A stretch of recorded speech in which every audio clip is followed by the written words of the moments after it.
Hello आंचल जी, कैसे हो आप? नमस्कार, आप कैसे हैं? एकदम बढ़िया हूँ मैं। बड़ी खूबसूरत दिखाई दे रही हैं आप। Thank you. अच्छा आंचल, आपने अभी एक फिल्म रिसेंटली कंप्लीट की है। मैं चाहता हूँ कि जरा आप ऑडियंस को उसके बारे में बताएं। जस्ट अभी 2 डेज बैक मैंने रेशम की डोरी कंप्लीट की है, जो कैप्टन टेलीविज़न के लिए है। अमित जी प्रोड्यूसर हैं उसके, शशि कुमार पांडे राइटर हैं। ओके। जी। आप फिल्म की आपके अलावा कौन कौन से कलाकार हैं उसमें आंचल? हमारी एवरग्रीन क्वीन रिंकू घोष जी हैं। अभी रिसेंट जो चल रहे हैं एक्टर जय जी हैं। कुणाल सिंह राजपूत मेरे को एक्टर हैं। हमारी सासू माँ की रोल में हमारी प्यारी बहुत ही चहेती मेहनाज श्रॉफ जी हैं।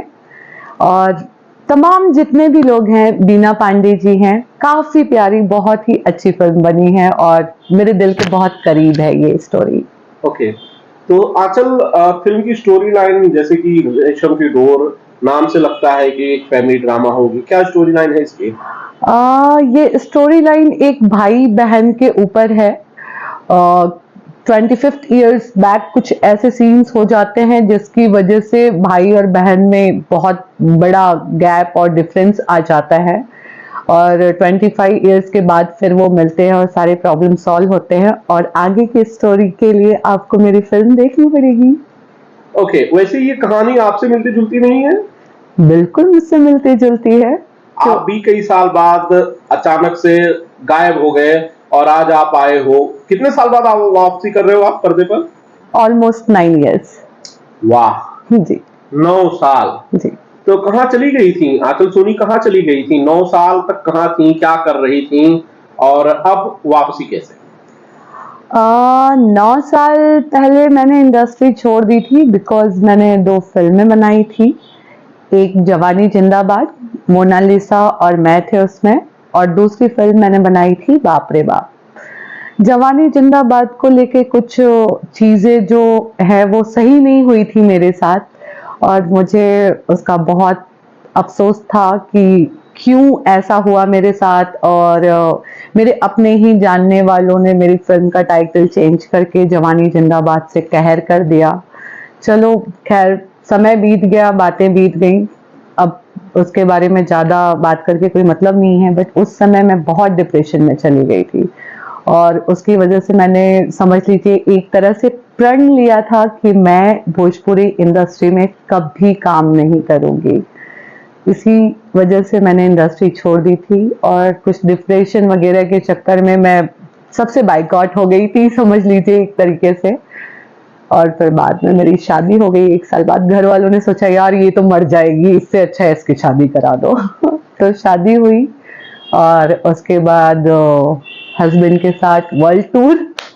एंड फिर लॉकडाउन के बाद मेरा अभी 3 साल का बेटा है। तो इन सब फैमिली, इंडस्ट्री, सबके चक्कर में मुझे इंडस्ट्री को टाटा बाय बाय कहना पड़ा। आंचल, भले ही आप इस बात को हंस के कह रही हो, लेकिन मैं ये समझ सकता हूँ कि जिसके साथ इतना सब कुछ होगा, जिसका सपना टूट जाएगा, जो डिप्रेशन में चला जाएगा, सब कुछ उसका खत्म होने की कगार पर पहुंचेगा, तो मैं समझ सकता हूँ कि उसे कितनी तकलीफ हुई होगी। जब ये सब कुछ हो रहा था आंचल, तो जी। क्या कौन सी ऐसी कोई उम्मीद थी, कोई एक रोशनी की किरण थी जो कहती थी कि नहीं, बने रहो, सब ठीक हो जाएगा? सी, इतने साल इंडस्ट्री को देने के बाद मैं 2009 में भोजपुरी इंडस्ट्री से जुड़ी थी। मेरी फर्स्ट फिल्म जो थी वो थी होत बा जवानी जियाने राजा जी, विराट जी के साथ में। जी। उसके बाद भाई जी, खुद्दार, बंधन मुक्त, काफी सारी फिल्में आती रही, करती रही। फिर मैंने एक डिसीजन लिया कि चलो फिल्म बनाते हैं। और वो फिल्म बनाने के चक्कर में लाइक जो भी उस समय थे मेरे साथ, मैंने सोचा चलो मिल के साथ में कुछ करते हैं, अच्छा बनाते हैं। और I don't know, goosebumps आ रहे। पता नहीं, वो डिसीजन मेरा बहुत ही गलत था। मुझे नहीं लेना चाहिए था। एज ए आर्टिस्ट काम करना चाहिए था, एज ए प्रोड्यूसर नहीं आना चाहिए था, और किसी पे ब्लाइंडली ट्रस्ट नहीं करना चाहिए था। तो धोखे में आपको इतनी सारी दिक्कतें हुई जी। विश्वास करने की वजह से। जी। क्या सीखा आपने इससे? कभी भी किसी पर भरोसा मत करना, सुनना सबकी, करना अपने दिल की।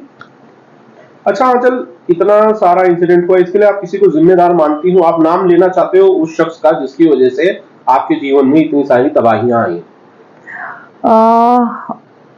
आनंद जी, मुझे ये लगता है कि उस इंसान का नाम इंडस्ट्री के हर एक शख्स को पता है। उसके लिए इशारा ही काफी है कि बेटा अगर आगे किसी लड़की की जिंदगी बर्बाद की या फिर कुछ किया तो उसके लिए मैं बैठी हूँ। और बहुत जल्द अगर कुछ भी थोड़ा सा भी गलत किसी के साथ होता है और कोई मुझे बताता है कि ऐसा फिर से उसने किया या फिर हुआ, तो डेफिनेटली मैं नाम सामने से लेकर आऊंगी।